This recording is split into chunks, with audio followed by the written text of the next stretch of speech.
Ka-Express, pagkatapos ng mapait na pagkatalo kontra Chinese Taipei, hindi na lang galit, kundi paghiyaw ng pagkabigo ang naririnig mula sa mga Gilas fans.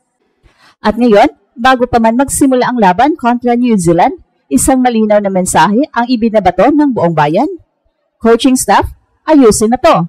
Redemption time na. Well, hindi pwedeng maulit ang 7-point deficit sa unang quarter. Hindi pwedeng basta mag-panic mode ulit. Hindi pwedeng mawala ng direksyon ang team sa harap ng mas mabigat na kalaban gaya ng New Zealand. Kung gusto ng Gilas na manatiling buhay, kailangang magbago hindi lang ang laro, kundi ang mindset. Kaya ang panawagan ng fans ay simple pero matindi. Maghanda, mag-adjust at ibaglaban ang dangal ng bansa. May talento ang Gilas, nariyan sina Justin Brownlee, Dwight Ramos, AJ Edo, Junmar Fajardo at marami pang iba. Pero ang pagkatalo sa Chinese Taipei ay nagpakita na kahit gaano kagaling ang mga players, kung hindi nakalapat ang sistema, babagsak ang lahat. Ngayon, ang laban kontra New Zealand ay hindi lang para sa standings, ito ay laban para sa respeto, laban para sa tiwala, at laban para ipakitang natuto sila. Ang coaching staff ang gagabay sa direksyon nito, at ang buong Pilipinas ay nakatingin. Redemption doesn't start with a buzzer, it starts with accountability, at ito na ang oras para patunayan yon. Malapit na ang isa sa pinakamahalagang laban ng Gilas Pilipinas sa FIBA World Cup, Asian Qualifiers, ang rematch kontra New Zealand, ang team na ilang ulit nang sumubok at sumugat sa ating kampanya sa mga nakaraang taon. At kung may isang bagay na malinaw, eto yon. Ayusin ang simula, magsimula ng matibay, huwag nang maulit ang pagkakagulat tulad ng laro kontra Chinese Taipei. Sa talo ng Gilas, agad silang na-outscore ng 27-10 sa first quarter, isang bangungot na hindi dapat mangyari. Mula roon, nahirapan na silang makabawi, kaya bago pa man magbukas ang tip-off, ang pinakaunang tanong sa coaching staff, ano ang gagawin para hindi mabutas ang unang yugto ng laro?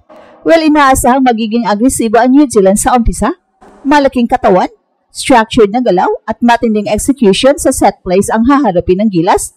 Kaya dapat mas maging deliberate ang opening minutes, hindi pwedeng basa pa lang ng depensa ang inaasikaso.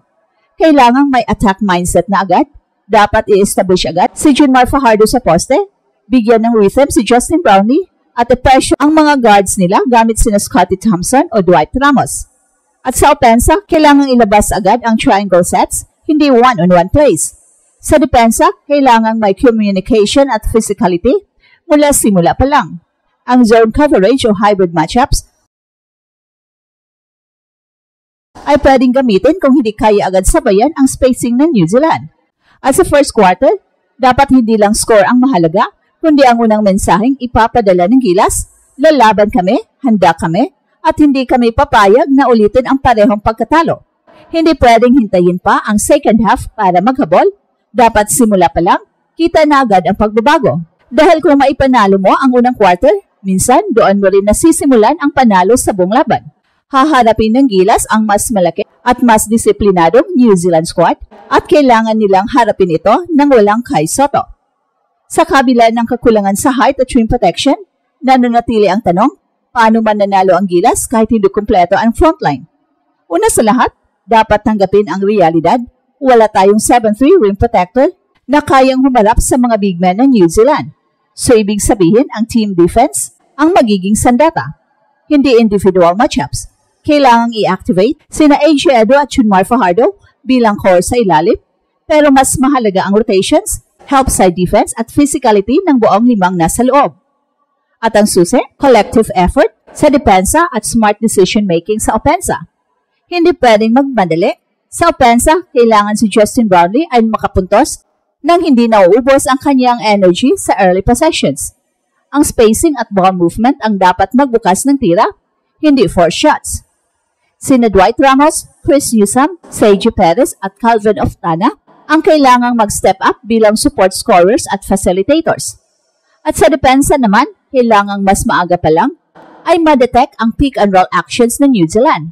Malaking bagay kung ma-hedge agad ni AJ Edo ang screener at makatulong si Justin Brownlee sa weak side. Hindi natin kayang sumabay sa taas, pero kayang pumigal sa flow kung mabilis ang rotations at communication. Kailangan din kontrolan ang tempo. Huwag nating hayaan na maging half-court battle kung saan lamang ang New Zealand sa laki at spacing. Kung makatakbo ang gilas, lalo na sa transition offense mula sa live ball stops, mas lalaki ang tsansa. Dito magiging mahalaga ang aktibong kamay sa passing lanes, agresibong closeouts at maagang pagkokontrol sa rebound. At higit sa lahat ka-express, kailangang maglaro ang gilas ng may disiplina.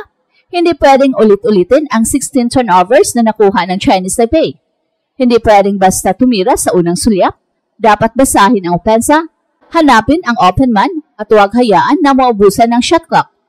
Hindi ito magiging madali, pero kung maiiwasan ang foul trouble, makontrol ang bola at mapanatili ang defensive intensity sa loob ng 4 na quarters, mananatili ang pag-asa. Hindi kailangan kompleto para manalo, kailangan lang ay buo ang loob, matibay ang plano at buo ang tiwala sa sistema. At sa pagharap ng gilas sa New Zealand sa FIBA World Cup Asian Qualifiers, isang yugto ng laban na kailangang tutukan ng husto, ang third quarter. Kung babalikan ang pagkatalo kontra Chinese Taipei, malinaw na isa sa mga pinakamalaking isyu ay ang kawalan ng composure at direction paglabas ng halftime. At kung may gustong marinig ang mga fans ngayon, eto yon. Panahon na para managot. Well, hindi ito simpleng pagbawi lang. Ito ay pagsagot sa tanong ng buong bayan. Sa coaching staff, ang hamon ay malinaw, magpakita ng tamang adjustments, timing at leadership. Hindi pwedeng umasa sa talent lang. Hindi pwedeng bigla-biglang substitution nang walang klarong dahilan. At higit sa lahat, hindi pwedeng ipagkibit-balikat ang mga pagkukulang sa huling laro. Third quarter is where championship teams reset and strike back. Kung sa Chinese Taipei ay nagdikit sana ang score, pero bumitaw muli sa second half.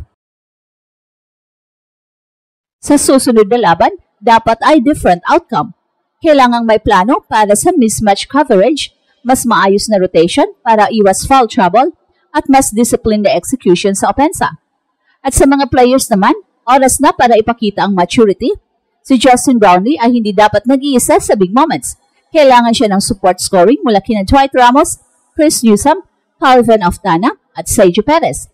Hindi lahat ng tira ay kailangang pilitin. Hindi lahat ng drive ay kailangang tapusin. May mga pagkakataon na mas mahalaga ang extra pass kesa hero ball. At higit sa lahat, huwag hayaang maulit ang 16 turnovers. Hindi ito pagkakamali ng isang tao. Team failure ito. Kaya't bilang isang team, kailangang itama ito. At sa third quarter pa lang, dapat ipakita na may learning, may accountability at may system response. At eto ang Express Info kung saan bawat kwento, ginulat ang mundo. Don't forget to like and subscribe.